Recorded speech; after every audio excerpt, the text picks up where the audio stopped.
കഴിഞ്ഞ വർഷം സെപ്റ്റംബർ മാസം വരെയും യോനയുടെ 1-ാം അധ്യായത്തിൽ നിന്ന് വിവിധമായ ചിന്തകൾ ഷെയർ ചെയ്യുവാൻ കർത്താവ് സഹായിച്ചു. God has helped me to share lot apart from Jonah chapter 1. അതിനുശേഷം ദൈവാത്മാവിൻ്റെ നിയോഗപ്രകാരം ഒരു ഡീറ്റൂർ എടുത്ത് പല വിഷയങ്ങളിലേക്ക് ദൈവം എന്നെ നടത്തി. But after that, Holy Spirit has guided us to different topics. എന്നാൽ ഇന്ന് പകൽ വീണ്ടും യോന പ്രവചനത്തിലേക്ക് മടങ്ങി വരികയാണ്. And today I'm coming back to Jonah. യോന പ്രവചനം 44 അധ്യായങ്ങളിൽ 48 വാക്യങ്ങളുണ്ട്. എന്നാൽ അതിൽ 2-ാം അധ്യായം അതിൽ 10 വാക്യങ്ങൾ യോനയുടെ പ്രാർത്ഥനയാണ്. In book of Jonah there are 4 chapters, and out of 4 chapters there are 48 verses, and in chapter 2 there are 10 verses. ഇന്നത്തെ മെസ്സേജ് ഈ പ്രാർത്ഥനയെ കുറിച്ചുള്ള ഒരു ഇൻട്രൊഡക്ഷൻ മാത്രമാണ്. And today's message is just an introduction of the prayer that is happening in Jonah chapter 2. എന്നെ കേൾക്കുന്ന ആരെങ്കിലും യോന പ്രവചനം 2-ാം അധ്യായം 1-2 വാക്യങ്ങൾ ദയവായിട്ട് വായിക്കണമെന്ന് അപേക്ഷിക്കുന്നു. Jonah chapter 2 versus 1 and 2.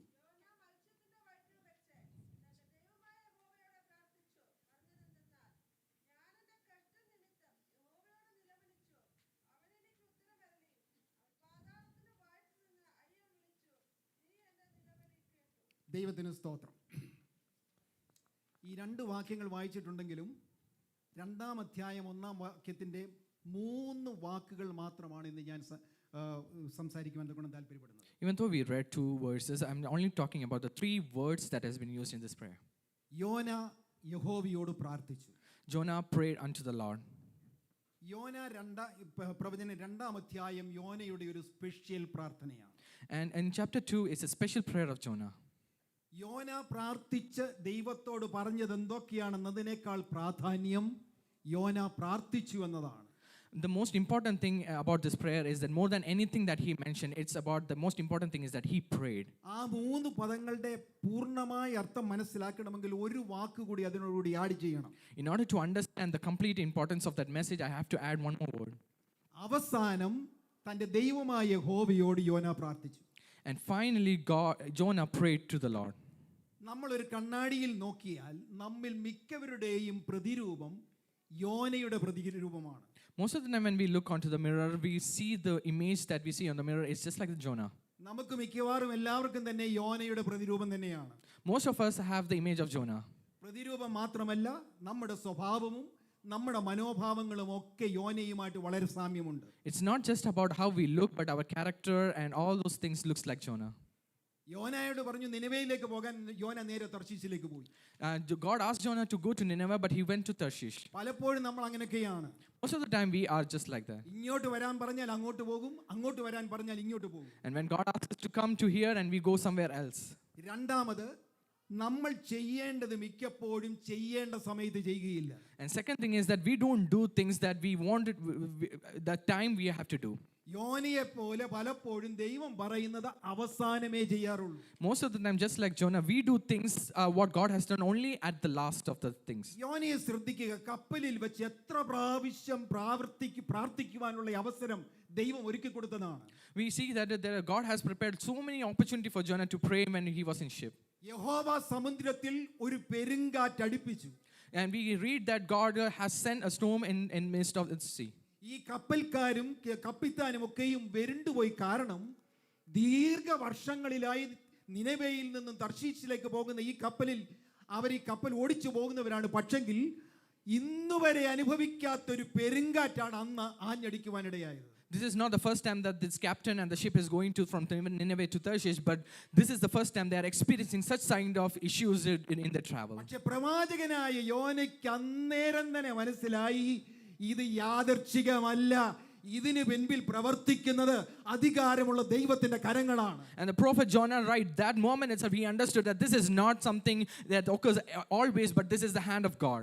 അത് മനസ്സിലാക്കിയിട്ടും യോന പ്രാർത്ഥിച്ചില്ല. Even though he understood the situation, but he did not pray. കപ്പൽക്കാരെല്ലാവരും തന്റെ ദേവന്മാരോട് നിലവിളിച്ചു പ്രാർത്ഥിച്ചു. യോന നിലവിളിച്ചില്ല എന്ന് മാത്രമല്ല, ഒന്ന് പ്രാർത്ഥിക്കുവാൻ പോലും യോന മനസ്സ് കാണിച്ചില്ല. The entire people in that ship, they prayed for their own gods, but Jonah, even after understanding his situation, he did not pray to God. പ്രാർത്ഥിക്കുന്നതിന് പകരം കപ്പലിന്റെ അടിത്തട്ടിൽ പോയി നല്ല സുഖമായിട്ട് യോന ഉറങ്ങി. Instead of praying, he went to the bottom basement of the ship and he started to sleep. ഉറങ്ങുന്ന യോനയെ ഉണർത്തുവാൻ തക്കോണം പലരെയും ക്യാപ്റ്റൻ അയച്ചു കാണും. Even though I believe that the captain might have sent people to awake Jonah. അവരുടെ വാക്കുകളൊക്കെ യോനയെ അവഗണിച്ചെന്നാൽ കപ്പിത്താൻ തന്നെ നേരിട്ട് വന്ന് ജീവരക്ഷയ്ക്കായി നിന്റെ ദൈവത്തോട് പ്രാർത്ഥിക്കണമെന്ന് അപേക്ഷിച്ചിട്ട് പോലും പ്രാർത്ഥിക്കുവാൻ യോന തയ്യാറായില്ല. After neglecting everyone's request, the captain might have come himself and requested Jonah to pray to his God. ഇവിടെ ഒരു കാര്യം ഞാൻ പ്രത്യേകം ദൈവജനത്തെ ഓർപ്പിക്കുവാൻ താല്പര്യപ്പെടുകയാണ്. I want to remind you something. പ്രാർത്ഥനയ്ക്ക് വേണ്ടി അവസരം ലഭിച്ചിട്ടും പ്രാർത്ഥിക്കാതിരുന്ന യോനയെ കൊണ്ട് പ്രാർത്ഥിപ്പാനും ദൈവത്തോട് നിലവിളിപ്പാനും സ്വർഗം ഒരുക്കിയ ഒരു പടുകൂറ്റൻ തിമിംഗലത്തെ സ്വർഗം അവന് വേണ്ടി ഒരുക്കേണ്ടി വന്നതായിട്ട് നമുക്ക് മനസ്സിലാക്കുവാൻ കഴിയും. Even though Jonah had an opportunity to pray, he still decided not to pray, and so for that such kind of Jonah, God has prepared the fish belly. പ്രിയ സഹോദര, പ്രിയ സഹോദരി, പ്രാർത്ഥിക്കേണ്ട സമയത്ത് പ്രാർത്ഥിക്കാതിരിക്കുകയും നിലവിളിക്കേണ്ട സമയത്ത് നിലവിളിക്കാതിരിക്കുകയും ചെയ്താൽ ദൈവം നമ്മെ ഉടച്ചു വാർക്കുവാൻ ചില പടുകൂറ്റൻ തിമിംഗലങ്ങളെ ഒരുക്കേണ്ടി വരും. I have to remind you, the church members, that when God gives you an opportunity to pray, and if you don't pray and decided to sleep, God is going to send a fish. എന്താ യോനയുടെ പ്രാർത്ഥനയ്ക്ക് ഇത്ര പ്രത്യേകത? What is the importance of prayer of Jonah? പഴയ നിയമത്തിലെ പ്രവാചകന്മാർ പ്രാർത്ഥിച്ചിട്ടില്ലേ? തീർച്ചയായും പ്രാർത്ഥിച്ചിട്ടുണ്ട്. The prophets of the Old Testament have prayed always. ചില ഭക്തന്മാരുടെ പ്രാർത്ഥന സ്വർണ്ണ ലിപികളിൽ എഴുതി ചേർക്കേണ്ടവയാണ്. And some of the prophets' prayer, we have to actually write it down on the golden things. അതിലൊന്ന് കർമ്മേലിലെ ഏലിയാമിന്റെ പ്രാർത്ഥനയാണ്. And one of the prayer is the prayer of Elijah. സമയ ചുരുക്കത്താൽ ഞാൻ ആ വാക്യങ്ങൾ വായിക്കുന്നില്ല. നമുക്ക് കാണുവാൻ തക്കോണം കഴിയുന്നത് കർമ്മേൽ പർവ്വതത്തിൽ യാഗപീഠത്തിന്മേൽ ഒരുക്കിയതായി യാഗമൃഗത്തെ ദഹിപ്പിക്കുവാൻ ഏലിയാവിന്റെ ലളിതമായ ഒരു പ്രാർത്ഥന മാത്രം മതിയായിരുന്നു. In order to bring the fire from the heaven and burn the sacrifice, he just needed a small prayer to the Lord. വിശ്വാസത്താൽ പ്രാർത്ഥനയിലൂടെ സ്വർഗ്ഗത്തിൽ കത്തുന്നതായ തീ യാഗപീഠത്തിൽ ഇറക്കിയ വിശ്വാസ വീരനായിരുന്നു ഏലിയാവ്. Elijah is a prayer warrior who brought the fire from the heaven into the sacrifice by just the obedience of the prayer. Daniel പ്രവാചകൻ പ്രാർത്ഥനയുടെ വിലയറിഞ്ഞ വ്യക്തിയും പതിവായി 3 പ്രാവശ്യം മുട്ടുകുത്തി പ്രാർത്ഥിക്കുന്ന ശക്തനായ പ്രവാചകനായിരുന്നു. Even the Daniel was a prayerful person. He kneels down and prays 3 times a day. പക്ഷേ അന്ന് പ്രാർത്ഥിച്ച ആ പ്രാർത്ഥനയ്ക്ക് പ്രവാചകനായ ദാനിയേൽ വലിയ വില കൊടുക്കേണ്ടി വന്നു. But just because he prayed, he had to pay a big price. രാജകൽപ്പനയ്ക്ക് വിരുദ്ധമായി പ്രാർത്ഥിച്ചാൽ ഗർജിക്കുന്ന സിംഹങ്ങൾ തന്റെ ശരീരം കടിച്ചു കീറുമെന്നറിഞ്ഞിട്ടും പതിവ് തെറ്റിക്കാതെ പതിവ് പോലെ അന്നും അവൻ 3 പ്രാവശ്യം മുട്ടുകുത്തി പ്രാർത്ഥിച്ചു. Even though Daniel knew that if he disobeyed the commandment of the king, he will be thrown into the lion of dens, but still he decided to pray.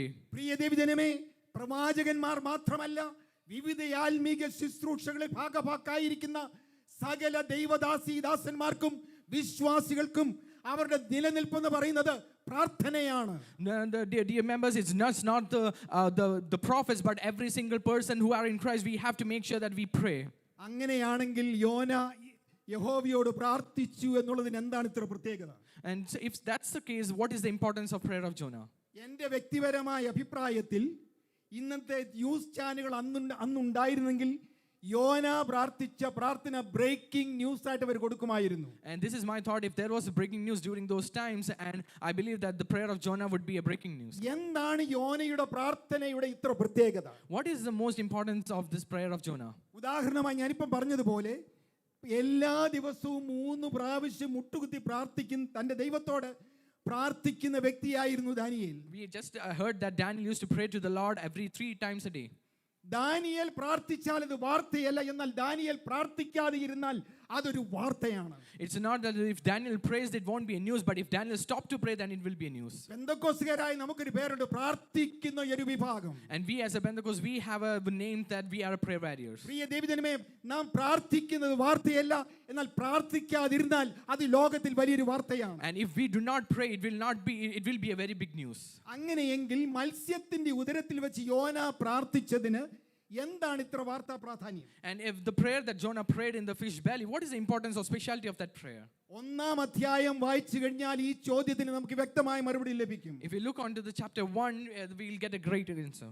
നിനവയിലേക്ക് പോകാനുള്ളതായ ദൈവകൽപ്പനയോട് അനുസരണക്കേട് കാണിച്ച് ദൈവസന്നിധി വിട്ടുപോയ നിമിഷം മുതൽ മത്സ്യത്തിന്റെ ഉദരത്തിൽ എത്തുന്നത് വരെ യോന പ്രാർത്ഥിച്ചില്ല. From the time he decided to disobey God until he ended up in the fish belly, he did not pray. കപ്പലിലായിരുന്ന സമയത്ത് മറ്റേതൊരു വ്യക്തിയായിരുന്നെങ്കിലും ദൈവത്തോട് പ്രാർത്ഥിക്കുവാനും നിലവിളിക്കുവാനും തയ്യാറാകുന്ന അനേക സാഹചര്യങ്ങൾ ഉണ്ടായിരുന്നു. എന്നാൽ എന്നിട്ടും യോന പ്രാർത്ഥിച്ചില്ല. There were a lot of opportunities, a lot of situations that is going on in that ship, and usual ordinary people, they might have prayed, but still Jonah decided not to pray. ഒരു കാര്യം ദൈവജനം എപ്പോഴും ഓർക്കേണ്ടത് ആവശ്യമാണ്. One thing that we have to remember is that ദൈവത്തോട് അനുസരണക്കേട് കാണിച്ച് ദൈവ സന്നിധിയിൽ നിന്നും ദൈവ സാന്നിധ്യ ബോധത്തിൽ നിന്നും അകന്നു പോയാൽ എത്ര വലിയ ഭക്തനാണെങ്കിലും പ്രാർത്ഥിപ്പാൻ കഴിയാത്ത നമ്മുടെ ഹൃദയം പലപ്പോഴും ആ നിലയിൽ നമ്മുടെ ഹൃദയം രൂപാന്തരപ്പെട്ടു വന്നേക്കാം. and it doesn't matter how saint we are, most of the time we will be in a situation that we will decide not to pray. പ്രാർത്ഥിക്കുവാൻ യോനയോട് കപ്പൽക്കാർ അവന്റെ കാല് പിടിച്ച് കേണപേക്ഷിച്ചു. The people in the ship, they requested to Jonah to pray. ആ പാവപ്പെട്ട കപ്പൽ ജീവനക്കാർ എന്തായിരിക്കാം യോനയോട് അപേക്ഷിച്ചത്? What might have that people on the ship, they might have requested Jonah? ജീവനുള്ള ദൈവത്തിന്റെ ദാസനെ ഈ കൊടുങ്കാറ്റ് അടങ്ങിയില്ലെങ്കിൽ ഞങ്ങൾ എല്ലാവരും ഈ തിരമാലകൾക്കുള്ളിൽപ്പെട്ട് മരിക്കുവാനിടയാകും. അങ്ങൊന്ന് പ്രാർത്ഥിച്ചാൽ ഈ കാറ്റടങ്ങുമെന്ന് ഞങ്ങൾക്ക് ഉറപ്പുണ്ട്. ഞങ്ങളോട് കരുണ കാണിക്കണം, ഞങ്ങളുടെ ജീവൻ രക്ഷിക്കണം. The people of the ship requested Jonah, saying that, hey, servant of living God, if you would not pray, we will end up in the ship. പാവങ്ങൾ കാല് പിടിച്ച് കരഞ്ഞപേക്ഷിച്ചതല്ലേ, ഒന്ന് പേരിന് വേണ്ടി അവരെ ഒന്ന് തൃപ്തിപ്പെടുത്താൻ പ്രാർത്ഥിക്കാമെന്ന് പോലും യോന ചിന്തിച്ചില്ല. Jonah, even though after all this requested, he did not even think that, oh, let me pray for them. ഇന്നത്തെ അവസ്ഥ എന്താണ്? What is the situation right now? ഹൃദയാവസ്ഥയോ ദൈവ സാന്നിധ്യമോ ആത്മീക നിലവാരമോ വിശുദ്ധ ജീവിതമോ ഒന്നും ഇല്ലെങ്കിലും ഏത് വിഷയത്തിനു വേണ്ടിയും ഏത് സമയത്തും ഏത് സ്ഥാനത്തും പലർക്കും പ്രാർത്ഥിക്കുവാൻ ഒരു മടിയുമില്ല. And nowadays the situation is, doesn't matter if we have God's presence of God or whatever situation we are going through, we don't want to pray nowadays. ഒരിക്കൽ ഒരു പ്രെയർ ലൈനിൽ ഒരു വചന ശുശ്രൂഷ നടത്തേണ്ടതായ ഒരു അവസരം ലഭിച്ചു. One time I got an opportunity to lead a prayer line. വളരെയധികം ആൾ കൂടുന്നതായ ഒരു പ്രെയർ ലൈൻ ആയിരുന്നത്. There were a lot of people in that prayer line. അപ്പോൾ ഞാൻ വചന ശുശ്രൂഷ കഴിഞ്ഞപ്പോൾ ഒരു സഹോദരി പറഞ്ഞു, പാസ്റ്റർ എൻ്റെ സഹോദരന് വേണ്ടി ഒന്ന് പ്രാർത്ഥിക്കണം. And after the prayer line, one sister said, please pray for my brother. ഞാൻ ചോദിച്ചു എന്താണ് വിഷയം? I asked her what is the issue. അപ്പോൾ ആ സഹോദരി പറഞ്ഞു, എൻ്റെ സഹോദരൻ ബ്രെയിൻ ട്യൂമറായി കാനഡയിലുള്ളതായ ഒരു ഹോസ്പിറ്റലിൽ അഡ്മിറ്റഡ് ആണ്, അതുകൊണ്ട് ദയവായിട്ട് പ്രാർത്ഥിക്കണം. And she said, my brother is having a brain tumor, please pray for him. ഞാൻ ചോദിച്ചു, ആ സഹോദരൻ രക്ഷിക്കപ്പെട്ടതാണോ? And I asked him, is he saved? ആ സഹോദരി ഒഫൻഡഡ് ആയി. And she got offended.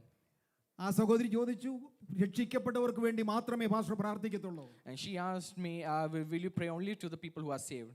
ഏതോ നാമധേയ സഭയിൽപ്പെട്ടതായ ഒരു സഹോദരിയായിരിക്കാം, ആ സഹോദരിയുടെ അറിവില്ലായ്മ കൊണ്ടായിരിക്കും അങ്ങനെ ചോദിച്ചത്. I thought that it might be just, she does not know things, that's why she asked. പ്രിയ ദൈവജനമേ, പ്രാർത്ഥനയ്ക്ക് ചില വ്യവസ്ഥകളുണ്ട്.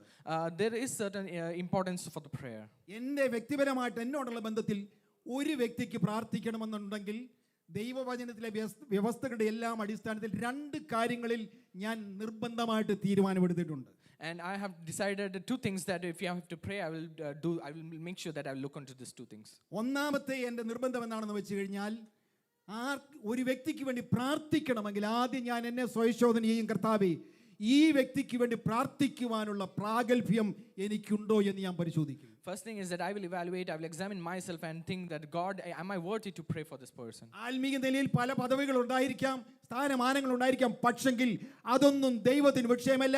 പ്രാർത്ഥിക്കുന്നതിന് മുമ്പ് പ്രാർത്ഥിക്കുന്നതിന് വേണ്ടി നാം ഒരുക്കപ്പെടണം. And it doesn't matter what position or title you have, even before you pray, you have to make sure that you have that word, you have the deserve to be prayed. രണ്ടാമത്തെ എൻ്റെ തീരുമാനം, ആർക്കു വേണ്ടി പ്രാർത്ഥിക്കുന്നുവോ ആ വ്യക്തി രക്ഷിക്കപ്പെട്ടതല്ലെങ്കിൽ പ്രാർത്ഥിക്കുന്നതിന് മുൻപ് കർത്താവിനെ കുറിച്ചും കർത്താവിൽ കൂടിയുള്ളതായ രക്ഷയെക്കുറിച്ചും തീർച്ചയായിട്ടും ഞാൻ പറഞ്ഞിരിക്കും. And the second thing is that if the person who am I praying, if he is not saved, I'll make sure to share about the gospel of Jesus Christ and make sure he's saved. ഇന്ന് അനേകർക്കും വിടുതൽ മാത്രം മതി. And nowadays most of the people, they only want healings. വിടുതലിന് വേണ്ടി അവർ വേളാങ്കണ്ണിയിലും പോകും, ശബരിമലയിലും പോകും, തിരുപ്പതി ക്ഷേത്രത്തിലും പോകും. For healing, they will go all those the so-called spiritual places. അതിന്റെ കൂടെ പെന്തക്കോസ്തുകാർ ഒരുക്കുന്നതായ മെഗാ ക്രൂസൈഡുകളിലും അവർ സംബന്ധിക്കും. Even they will attend the mega crusade the Pentecost people have. എന്നാൽ ഇവർക്കാർക്കും കർത്താവിനെ കുറിച്ചോ കർത്താവിൻ കൂടിയുള്ള രക്ഷയെ കുറിച്ചോ അറിയണമെന്ന് ബഹുഭൂരിപക്ഷത്തിന് യാതൊരു താല്പര്യവുമില്ല. Majority of the people, they don't want to know about Jesus Christ or what he can do. കർത്താവിൽ കൂടെയുള്ളതായ രക്ഷയെക്കുറിച്ച് കേൾക്കാൻ താല്പര്യമില്ലാത്ത നിലയിൽ എന്തുകൊണ്ടാണ് ഒരു സമൂഹം വഴിതെറ്റി പോകുന്നത്? Why people are not doesn't want to hear about Jesus Christ in this generation? ദൈവികമായ ചില പ്രമാണങ്ങളും വ്യവസ്ഥകളും അവരെ മനസ്സിലാക്കുവാൻ എന്തുകൊണ്ട് ദൈവജനം സമൂഹം തയ്യാറാകുന്നില്ല? Why we are not trying to understand the principles of prayer? കപ്പലിൽ വലിയ സമ്മർദ്ദം ഉണ്ടായിട്ടും പ്രാർത്ഥിക്കാതിരുന്നതായ യോനയോട് എനിക്ക് വലിയ ബഹുമാനമാണ്. And even though in the situation, I respect Jonah for his decision not to pray. നിങ്ങൾ ആരും ചിന്തിക്കരുത് എന്തുകൊണ്ടാണ് പ്രാർത്ഥിക്കാത്തവനോട് പാസ്റ്റർക്ക് ഇത്ര ബഹുമാനം. Please don't misunderstand that why I respect the person who doesn't pray. ഒരു കാര്യം ഓർക്കുക, യോന പ്രവാചകൻ ഒരു സാധാരണ വ്യക്തിയായിരുന്നില്ല. We have to understand the prophet Jonah is not an ordinary person. ഇസ്രായേലിന്റെ തേരും തേരാളിയുമായി യഹൂദ പാരമ്പര്യ പ്രകാരം ഏലിശയ്ക്ക് ശേഷം ഇസ്രായേലിന്റെ തേരും തേരാളുമായ ശ്രേഷ്ഠ പ്രവാചകൻ. He is the prophet after Elisha. ഒരു സുപ്രഭാതത്തിൽ പഴയ നിയമത്തിന്റെ ചുരുളുകൾ കക്ഷത്തിൽ വെച്ചുകൊണ്ട് സുവിശേഷ വേലയ്ക്ക് ഇറങ്ങിയ ഒരു സാധാരണക്കാരനല്ല യോന പ്രവാചകൻ. He is not an ordinary prophet who just took off the laws and kept it in the shoulder and he went outside. ഇടുക്കവും ഞെരുക്കവും പരിമിതികളുമുള്ള ഏലിശയുടെ ബൈബിൾ കോളേജിൽ തോറായിൽ ഉൾപ്പെടെയുള്ളതായ പഴയ നിയമ ഗ്രന്ഥങ്ങൾ അരച്ചു കലക്കി കുടിച്ച് ഇറങ്ങിയ ഒരു വ്യക്തിയാണ് യോന പ്രവാചകൻ. The prophet Jonah is a person who has learned all the laws and the Torahs and everything of the scripture and went after Elisha. 21ാം നൂറ്റാണ്ടിലെ വിശ്വാസികൾ അനേകരും മനസ്സിലാക്കാത്തതായ ഒരു ലളിതമായ ഒരു കാര്യം യോന മനസ്സിലാക്കുവാൻ ഇടയായി തീർന്നു. And there is something that Jonah has understood that even the 21st century we have not understood. ദൈവത്തോട് അനുസരണക്കേട് കാണിച്ചിട്ട് ആ വിഷയത്തിൽ പരിഹാരമുണ്ടാക്കാതെ എത്ര പ്രാർത്ഥിച്ചാലും എത്ര ഉപവസിച്ചാലും ഈ സമുദ്രത്തിലെ കൊടുങ്കാറ്റ് അടങ്ങുകയില്ല. He knows that even it doesn't matter how much you pray, if you are not obedient with the Lord, then the prayer is of no use. നമ്മളിൽ പലരും പലവിധമായ വിഷയങ്ങൾക്ക് വേണ്ടി ദീർഘനാളുകൾ പ്രാർത്ഥിക്കുന്നവരുണ്ടായിരിക്കാം. And we are people who pray for a lot of things from long time.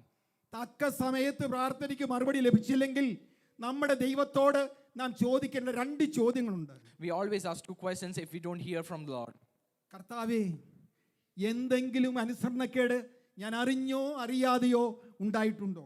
If there is any disobedience that I have done against you, Lord. എൻ്റെ ജീവിതത്തിൽ പരിഹരിക്കേണ്ടതായ എന്തെങ്കിലും കുറവുകൾ എൻ്റെ ജീവിതത്തിലുണ്ടോ? Is there any mistakes that I have to correct from my life? പരിഹരിക്കേണ്ടതായ കുറവുകൾ എന്തുണ്ടെങ്കിലും ഞാനൊരു കാര്യം ഓർപ്പിക്കട്ടെ, എത്ര പ്രാർത്ഥിച്ചാലും ആ പ്രാർത്ഥനയ്ക്ക് മറുപടി ലഭിക്കുകയില്ല. പരിഹരിക്കേണ്ടതായ വിഷയങ്ങൾ പരിഹരിക്കുമ്പോഴാണ് ദൈവത്തിന്റെ ശബ്ദം കേൾക്കുവാൻ തക്കവണ്ണം സ്വർഗ്ഗത്തിന്റെ കിളിവാതിലുകൾ തുറക്കപ്പെടുന്നത്. It doesn't matter how much you pray, if you are not obedient to the Lord and if you do not correct yourself with the Lord, it doesn't matter how much you pray, you will not be answered. ദൈവസന്നിധിയിൽ നിന്നും ദൈവഹിതത്തിൽ നിന്നും ഓടി അകന്നതായ യോന അതുകൊണ്ടാണ് പ്രാർത്ഥിക്കുവാൻ തയ്യാറാകാതെ ഇരുന്നത്. That was the reason why Jonah did not pray to the Lord, because he ran away from the presence of the Lord. കപ്പലിൽ വെച്ച് പ്രാർത്ഥിക്കുകയില്ല എന്ന് പിടിവാശി കാണിച്ചതായ യോന മത്സ്യത്തിന്റെ ഉദരത്തിൽ വെച്ച് തന്റെ ദൈവമായ യഹോവയോട് പ്രാർത്ഥിച്ചു, നിലവിളിച്ചു എന്ന് പറഞ്ഞാൽ അതിന്റെ അർത്ഥം അവൻ ദൈവസന്നിധിയിലേക്ക് മടങ്ങി വന്നു. The main understanding of that Jonah prayed in the fish belly is that even when he decided not to pray in the ship, after coming into the presence in the belly, he came back to the presence of the Lord. ദൈവസന്നിധിയിൽ ഓടിപ്പോയതായ ഒരു വ്യക്തി ദൈവവുമായിട്ടുള്ള ബന്ധം പുനഃസ്ഥാപിക്കുന്നതിന് ആവശ്യമുള്ള ആദ്യത്തെ പടി പ്രാർത്ഥനയല്ല, ആരാധനയല്ല, അന്യഭാഷയല്ല. ആദ്യത്തെ പടി മടങ്ങി വരിക എന്നുള്ളതാണ്. The first thing, if you have ran away from the presence of God, the first thing to come back to the presence of God is not the prayer, not talking in tongues, but coming back and repenting to the Lord. കപ്പലിൽ യോന ഒരു തീപ്പൊരി പ്രസംഗം നടത്തി. In the ship he actually preached. ഞാനൊരു എബ്രായൻ, കടലും കരയും സൃഷ്ടിച്ച സ്വർഗീയ ദൈവമായ യഹോവയെ ഭജിച്ചു വരുന്നു എന്ന് അത്യുച്ചത്തിൽ പ്രസംഗിക്കുവാൻ ആർക്കും കഴിയും. He actually preached saying that I am a Hebrew, I am the servant of the most high God. കപ്പൽക്കാരോട് യോന പ്രസംഗിച്ചപ്പോൾ അവിടെ തീപ്പൊരി പാറിപ്പറന്നു. There if he was preaching, it was a fiery preaching. എന്തൊരാവേശമായിരുന്നു യോനയ്ക്ക് ആ നിമിഷങ്ങളിൽ. And when we look onto those words, we can see that how excited he was. ആരെങ്കിലും കേട്ടാ പറയുമോ ദൈവത്തോട് അനുസരണക്കേട് കാണിച്ച് ഓടി രക്ഷപ്പെടുന്ന ഒരു പിന്മാറ്റക്കാരനാണ് യോന എന്ന് ആരും പറയുകയില്ല. If you look onto the hear of the preaching that Jonah has preached, we will never say that he was a person who ran away from the presence of God. പ്രിയ ദൈവജനമേ, ആത്മീയ ഗോളത്തിൽ വന്ന് വലിയൊരു പരാജയം ഞാൻ പറയാം. The greatest failure that happened in the spiritual system is this. കർത്താവുമായുള്ള ബന്ധത്തിൽ എന്ത് കുറവ് വന്നാലും, എന്ത് വീഴ്ചകൾ വന്നാലും, എന്ത് പരാജയങ്ങൾ വന്നാലും അതൊന്നും പരിഹരിക്കാതെ ആരാധനയും പ്രാർത്ഥനയുമായി പോകുന്നതായ ചിലരുണ്ട്. അങ്ങനെയുള്ളതായവരെ ദൈവം ഈ ദിവസങ്ങളിൽ സന്ദർശിക്കുമാറാകട്ടെ. The greatest failure is that we still preach, we still worship the Lord even after we decided not to come back to the Lord and correct our sins. Mudiyan പുത്രൻ ദൂരദേശത്തിരുന്നു കൊണ്ട് പന്നികളെ മേയ്ക്കുന്നതിനിടയിൽ തൻ്റെ പിതാവിൻ്റെ ഭവനത്തിലെ ശ്രേഷ്ഠതകളെക്കുറിച്ചും അതുപോലെ തന്നെ പിതാവിൻ്റെ ബഹുത്വത്തെക്കുറിച്ചും അതുപോലെ അവിടെ പാചകം ചെയ്യുന്ന ശ്രേഷ്ഠമായ ഭോജനങ്ങളെക്കുറിച്ചും എത്ര വർണ്ണിച്ചിട്ടും തോരാതെ പ്രസംഗിച്ചിട്ടും യാതൊരു കാര്യവുമില്ല. The prodigal son, we always hear that he was in the pig's den, and then even though he was thinking about everything, all the special things that is happening in the father's house, it doesn't matter. ആ മുടിയൻ പുത്രനോട് ദൈവത്തിന്റെ വചനത്തിൽ പറയുവാനുള്ളത്, ആദ്യത്തെ പടി എന്ന് പറയുന്നത് പിതാവിന്റെ ഭവനത്തിലേക്ക് നീ മടങ്ങി വരണം. The first thing I have to tell about the prodigal son is that the first thing you have to do is that come back to the father's house. പ്രാർത്ഥിക്കുന്നതിന് മുമ്പ്, ആരാധിക്കുന്നതിന് മുമ്പ്, അപ്പന്റെ ശ്രേഷ്ഠതകളെ കുറിച്ച് പറയുന്നതിന് മുമ്പ് ആദ്യം ചെയ്യേണ്ടത്, നിനക്ക് വേണ്ടി കാത്തിരിക്കുന്ന സ്വർഗ്ഗസ്ഥനായ ഒരു പിതാവുണ്ട്, ആ ഭവനത്തിലേക്ക് നീ മടങ്ങി വരണം. Even before praying, even before worshiping, doing anything for the Lord, come back and return to the house where the father is waiting for you. ആരോടാണ് യോന പ്രാർത്ഥിച്ചതെന്ന് 2-ാം അധ്യായം 1-ാം വാക്യത്തിൽ വ്യക്തമായി രേഖപ്പെടുത്തിയിരിക്കുന്നു. And Jonah chapter 2, it clearly tells about to whom Jonah prayed. തൻ്റെ ദൈവമായ യഹോവയോട് യോന പ്രാർത്ഥിച്ചു. And he prayed to the Lord. കപ്പലിൽ വെച്ച് യോന പ്രസംഗിച്ചതായ പ്രസംഗം നമുക്കൊരിക്കലും മറക്കുവാൻ കഴിയുകയില്ല. And we can never forget what the prayer that Jonah has prayed. ഞാനൊരു എബ്രായൻ, കടലും കരയും സൃഷ്ടിച്ച അത്യുന്നതനായ സ്വർഗീയ ദൈവമായ ദൈവത്തെ ഞാൻ യഹോവയെ ഭജിച്ചു വരുന്നു എന്ന് പറഞ്ഞ യോന അടുത്ത വാക്യത്തിൽ നാം വായിക്കുന്നു, ആ പുരുഷന്മാർ അത്യന്തം ഭയപ്പെട്ടു. And in Jonah chapter 1, it clearly says that in the ship he was praying that I'm a Hebrew, I'm a servant who has created the heavens and the earth, and I pray to him. യോന ഭയപ്പെട്ടതിന് കാരണം എന്താണ്? Why did Jonah was scared? ഞാൻ അതിനെക്കുറിച്ച് അപഗ്രഥിച്ചപ്പോൾ എനിക്ക് മനസ്സിലായ വിഷയം ഇതാണ്. And when I was thinking about that, this is what I understood. നിനവെ മുതൽ വെസ്റ്റേൺ സ്പെയിൻ, തർശീശ് ഉൾപ്പെടെയുള്ളതായ വെസ്റ്റേൺ സ്പെയിൻ വരെയുള്ളതായ യാത്രയാണ് ഒരു കപ്പൽ നിനവയിൽ ആരംഭിക്കുന്നത്. And the ship actually starts from Nineveh to Tarshish.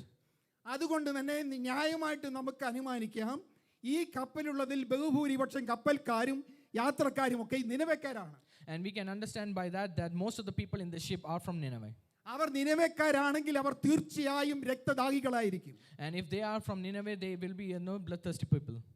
മനുഷ്യനെ കയ്യിൽ കിട്ടിയാൽ തൊലി ഉരിച്ച് കെട്ടിത്തൂക്കുന്ന കിരാതവർഗം. And these people are the people who actually peel the skins of the human and hang them. ശത്രുക്കളെ കുഴിയിൽ ഇറക്കി നിർത്തി കഴുത്തറ്റം മണ്ണിട്ട് മൂടിയിട്ട് സ്ഥലം കാലിയാക്കുന്ന സാഡിസ്റ്റുകൾ. And these people are the people who put other humans into the mud up to the neck. മിഥ്യാമൂർത്തികളെ ആരാധിക്കുന്ന ഒരു ജനവിഭാഗം. They are the people who worship idols. ആരാണ് ഈ നിനവക്കാര്? Who is this Nineveh? Neo Assyrian സാമ്രാജ്യത്തിന്റെ ലോക പ്രശസ്തമായ തലസ്ഥാന നഗരിയായിരുന്നു നിനവേ. And Nineveh was the capital of Assyria.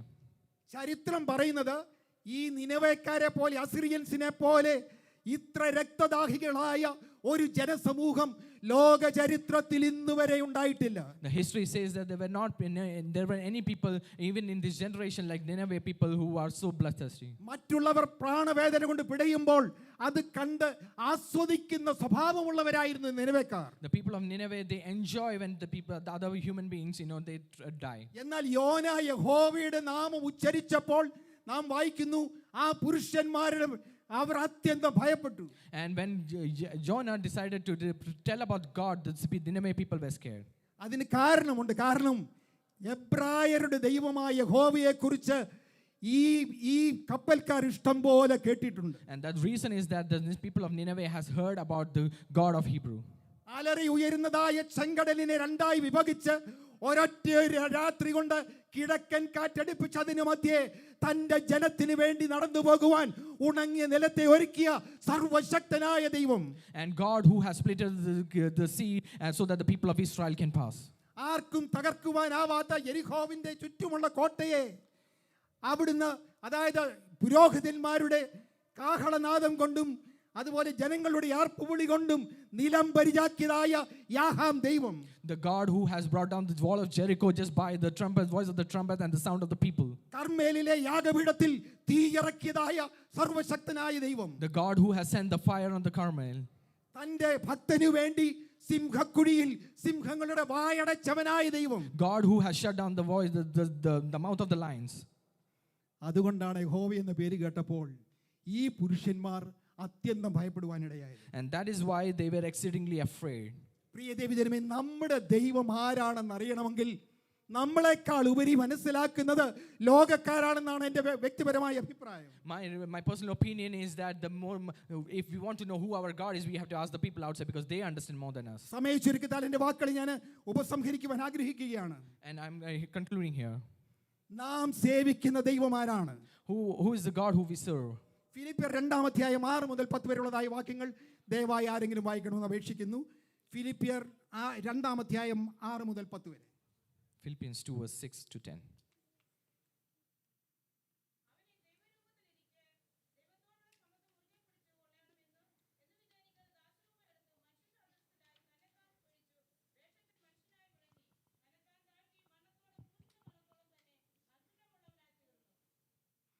ദൈവത്തിന് സ്തോത്രം.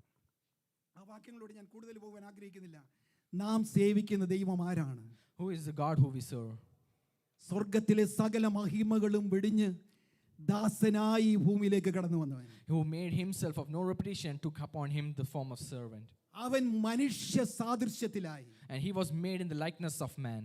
തന്നെത്താൻ താഴ്ത്തി മരണത്തോളം, ക്രൂശിലെ മരണത്തോളം തന്നെ അനുസരണമുള്ളവനായി തീർന്നു. And he humbled himself and became obedient unto the death, even the death of the cross.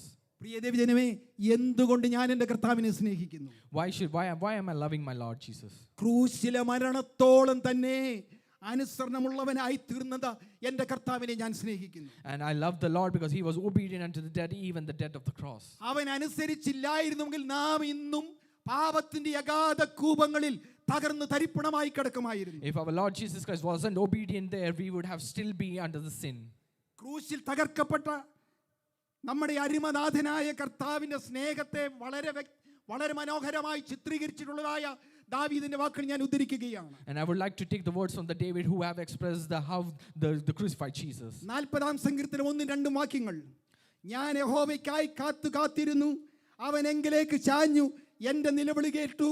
നാശകരമായ കുഴിയിൽ നിന്നും കുഴഞ്ഞ ചേറ്റിൽ നിന്നും അവൻ എന്നെ കയറ്റി, എൻ്റെ കാലുകളെ ഒരു പാറമേൽ നിർത്തി, എൻ്റെ ഗമനത്തെ സ്ഥിരമാക്കി. I waited patiently for the Lord, and he inclined unto me and heard my cry. He brought me up also out of the horrible pit, out of the miry clay, and set my feet upon the rock and established my goings. സ്വർഗീയ സിംഹാസനത്തിൽ ഇരുന്നവൻ കുഴഞ്ഞ ചേറ്റിൽ കിടന്നതായ നമ്മെ തേടിയെത്തിയതായ ആ സ്നേഹം ഓർക്കുമ്പോൾ നമ്മിൽ എത്ര പേർക്ക് മൗനമായിരിക്കുവാൻ കഴിയും? The love from the heaven who came down even when I was inclined in the deep pit, he came for me.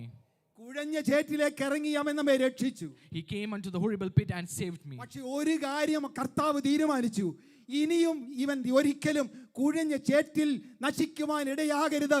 അതുകൊണ്ട് നിന്നാൽ ഒരിക്കലും മാറിപ്പോകുന്നതായ മണ്ണിലല്ല, ഉറപ്പുള്ള ക്രിസ്തുവാകുന്ന പാറമേൽ അവൻ നമ്മെ നിർത്തിയിരിക്കുകയാണ്. And when he saved us from the horrible pit, he decided that we should not go back to that horrible pit, so that he set our feet upon the rock and established our going. നമ്മെ തന്നെ ഒരു നിമിഷം സ്വയശോധന ചെയ്യാം. Let's examine ourselves.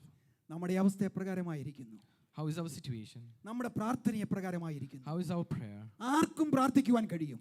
Everybody can pray. പക്ഷേ ദൈവവചനത്തിൽ തന്നിരിക്കുന്ന വ്യവസ്ഥകൾക്ക് അനുസരിച്ച് പ്രാർത്ഥിക്കുന്ന പ്രാർത്ഥനയിലാണ് സ്വർഗ്ഗത്തിൽ നിന്ന് തീ ഇറങ്ങുന്നത്. But we can all pray, but only the prayers that is according to the scripture will be heard by the Lord. വ്യവസ്ഥകൾക്കനുസരിച്ച് പ്രാർത്ഥിക്കുന്നതായ പ്രാർത്ഥനയിലാണ് സ്വർഗ്ഗത്തിൽ നിന്നും താഴേക്ക് തീ ഇറങ്ങുന്നത്. Only the prayer that is prayed according to the scripture, then the fire will come down from heaven. വ്യവസ്ഥയ്ക്കനുസരിച്ചുള്ളതായ പ്രാർത്ഥനയിൽ അത്ഭുതങ്ങൾ നടക്കും, അടയാളങ്ങൾ നടക്കും, വീര്യപ്രവൃത്തി നടക്കും.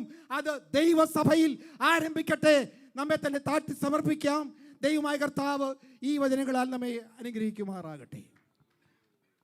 The prayer that we have prayed according to the scripture, then healing will happen, the God will bless us, and let's our prayer be like that. Praise God. Amen.